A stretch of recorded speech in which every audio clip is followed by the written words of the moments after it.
Hello literarians, welcome back to the Literary Lori YouTube channel. I'm Literary Lori, and if you love to read books or write books that center the lives of Black people and other people of color globally, then you are in the right place because I love those things too.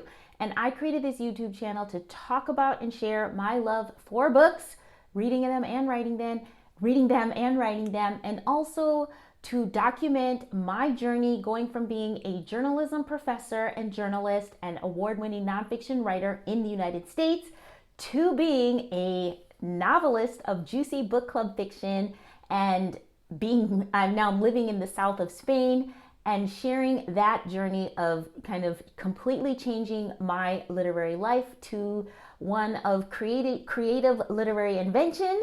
And again, being a novelist, which is very exciting. However, that is not what we're talking about today. Today is day 2 of my special Black Literary History Month series. Yes, in the United States, in the month of February, as well as Canada and Germany, February is Black History Month.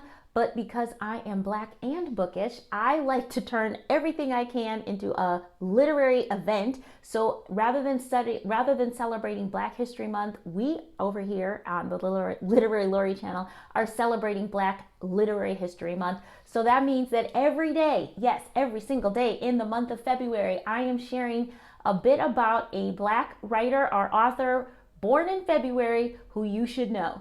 And because I like to keep it global, yes, most of the authors and writers I'm talking about are Americans born in the United States. However, we are going global, and some of the writers and authors will be from other parts of the diaspora because being a Black writer is challenging, comes with its own unique circumstances, no matter where you are in the world. So expect to hear about Black writers, again, from the United States, Africa, and the Caribbean, and maybe some other places as well. We'll see.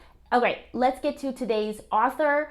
We are talking about a man who was born on this day, February 2nd, 1861. His name was Joseph S. Cotter Sr. Yes, I am using my clipboard, so if I'm looking down, that's why. So Joseph S. Cotter was born on February 2nd, 1861, and he died on March 14th, 1949. Raise your hand if you've never heard of Joseph S. Cotter. Do not despair. It's not your fault.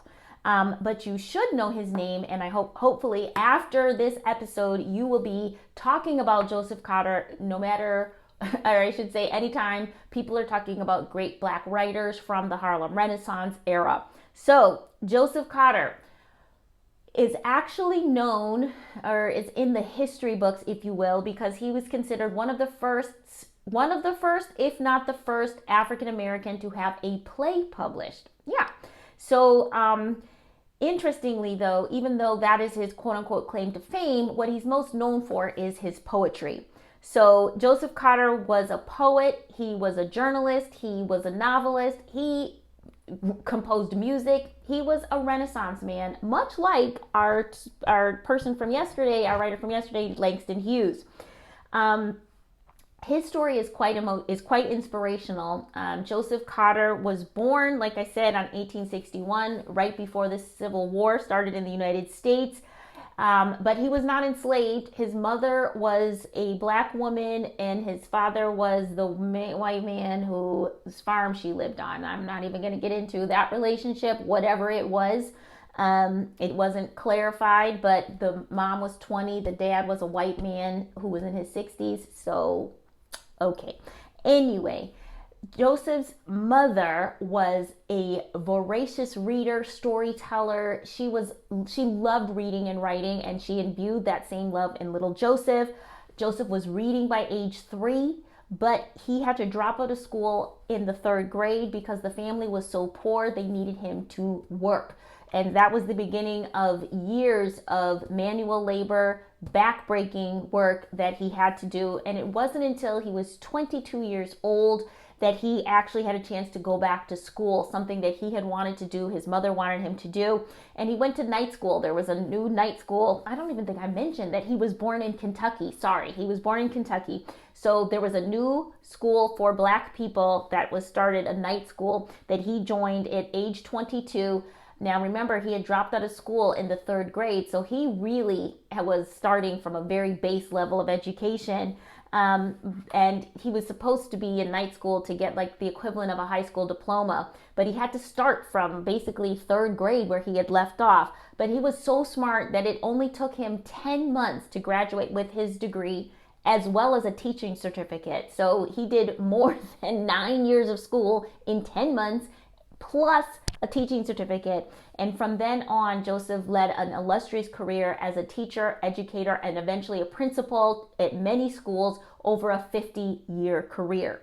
So basically, the man's a genius, okay? So not only is he, an amazing writer, which we'll talk about a little bit later, but he was so committed to making sure that Black children got good education and were not, removed from education because of poverty like he was. He even started his own school, which he named after his friend, Paul Laurence Dunbar, also obviously a well-known poet. So he taught for 50 years. He's the principal of all these schools. He's very active civically, but all this time, he's also writing. He's writing books of poetry, short stories. Over the course of his life, he published 9 books. Again, I think it was 4 books of poems. He wrote a book of short stories. He wrote a book of like essays and 1-act plays. And the Poetry Foundation of America said that his poetry really ranged from historical tribute to social satire. The play that he wrote that was published that he's quote unquote famous for was called Caleb the Degenerate, a study of the types, customs, and needs of the American Negro. Quite a title there, right? And that was actually about Booker T. Washington. It was a play that kind of explored the life of Booker T. Washington and his philosophy of, that the Black people should work and that's how they were going to, better themselves. People were like, it wasn't like the most exciting play. It wasn't that interesting, but hey, it was a play and it was about Booker T. Washington. So give him all the credit, and it was published and they put him in the history books. That being said, like I said, what he's known most for and what you can still read of Joseph Cotter's is his poetry. He wrote, I can't remember if it's 4 or 5, but several books of poetry. And the All Poetry website said this about his work. Cotter's poetry often explored themes of racial identity, social justice, and the African American experience. His work is characterized by its directness, musicality, and use of traditional forms. This is my favorite part. He believed in the power of literature to uplift and inspire, and his writing reflects this conviction, unquote. Now, what I love so much is that Joseph Cotter, this love of writing and reading, he shared that and inspired all of the students that he taught over his 50-year career to love reading and writing and storytelling as much as he did. Joseph Cotter was known as a great storyteller, an oral storyteller, and apparently he would do his storytelling at the schools, on the playgrounds, at parks, at churches, in the libraries, and then he would encourage the young people to be storytellers as well, like to actually learn the skill of oral storytelling. He would make them memorize stories that they heard from their local librarians. He actually had the students create storytelling leagues in the school and have contests really to get them encouraged to do this. He even got the local library, the local African American library in Louisville, to start what he called storytelling bees. And they became so popular, he got non-Black people, he got white business owners and community leaders to donate prize money, so that these became a big deal, because that's how impressed he was and how certain he was that storytelling and reading and writing was going to be the thing that, it wasn't even about uplift, it was about empowering young people. And if you think about it, thinking about what he himself had been through, the poverty, the violence that he had witnessed, that he understood that nobody could keep him down. Like where he came from a very poor Black neighborhood, and he rose to these high ranks because of reading. And so he wanted to make sure no Black child was ever removed from those kinds of possibilities, and how easy it was as long as they could read. In fact, People thought that Joseph himself must have gone to college when they saw how learned he was, when they read how unique and beautiful and versatile his poetry was. And again, musical scores, novels, essays, one-act plays. They were scrounging to like, well, where did he go to college? He's like, in my bedroom when I was reading. So reading was his salvation, and he passed that on to all the students that he worked with, and even passed it on to his own children. His son, Joseph Jr., was also a great poet, published his own book of poetry, The Band of Gideon and Other Lyrics, in 1918. So again, this man had such an influence and an impact on the young people in his life. Sadly, Joseph Jr. died at age 23 of tuberculosis.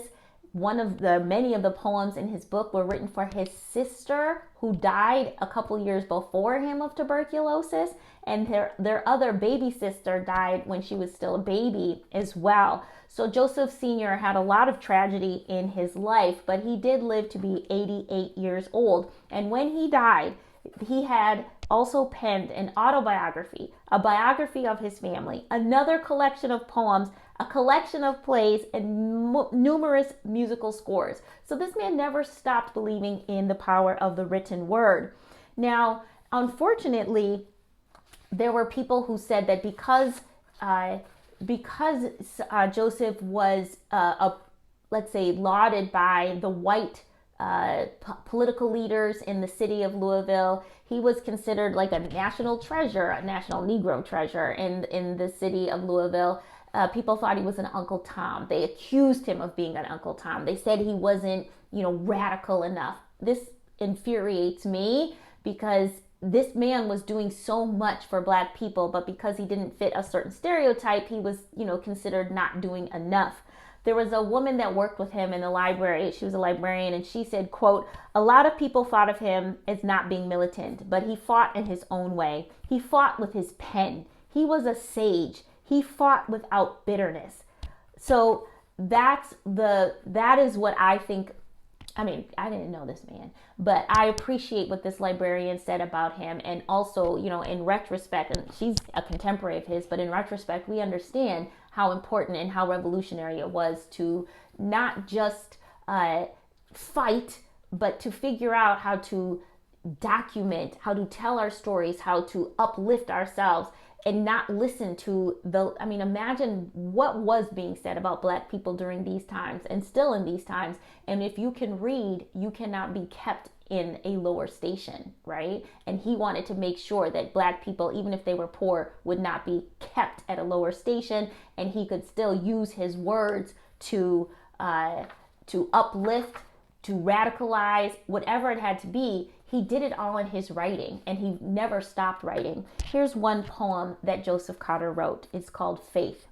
"Faith is essential to prosperity, although no mortal knoweth what it be. For without it the wise man, like the fool, would swap the ocean for a stagnant pool." Life lessons, literary lessons from Joseph Cotter. One, reading is everything. You can teach yourself anything and everything by reading. Nothing can be taken away from you if you can read and you can write.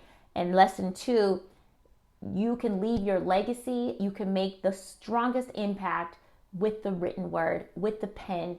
And by teaching the younger generations this same information about the power of reading and storytelling, that's how we save our people. Simple, but proven. If you have a chance to look up Joseph Cotter's work, look it up. His poetry is really impressive.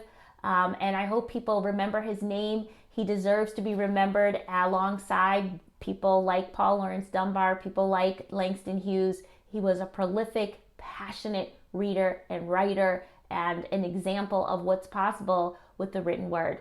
Thank you so much for paying attention, for being here today. I hope this was inspiring in some way.